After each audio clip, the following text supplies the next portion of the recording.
Hey, good morning. It's Tom Ellsworth here at Harbor Guard in San Diego. Today we're going to talk about some metal and how easy it is to apply Harbor Guard to any kind of metal products out there. Whether it's painted, such as this piece of aluminum, which is half-inch product. The procedure through all of it's pretty much the same. What you really got to be careful about is how dead the paint is.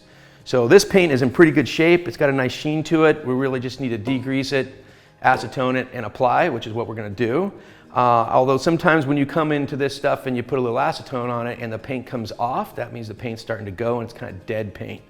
So in that case, you're probably going to be able to put one coat on. It's going to absorb in different areas a little bit different. You might say it's going to look a little streaky, but that's just the product absorbing into the paint and fixing the paint. Then your second coat will go ahead and make it look fantastic. So when you're dealing with dead paint, you really just got to look at the paint and see how oxidized it is to know how far that you have to go. A lot of paints like All Grip, you can't sand it. You just have to kind of work with what you have. So in this case, we're basically going to just put a little degreaser on it.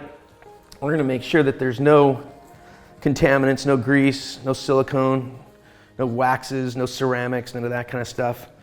Then we're going to put a little acetone on it. Come after it like this. Make sure it's all nice and clean. There's no water on it. Pretty basically simple. I've got some Harbor Guard right here.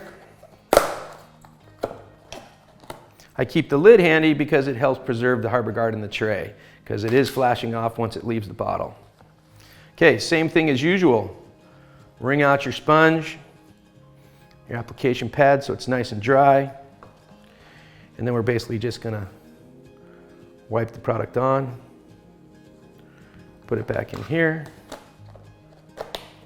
and there you go, completely done. Let this dry as usual, no water for 4 hours minimum, and you can walk on this the next day, drive a truck on it, do whatever you want with it. So that's how you apply to metal. Have a good day.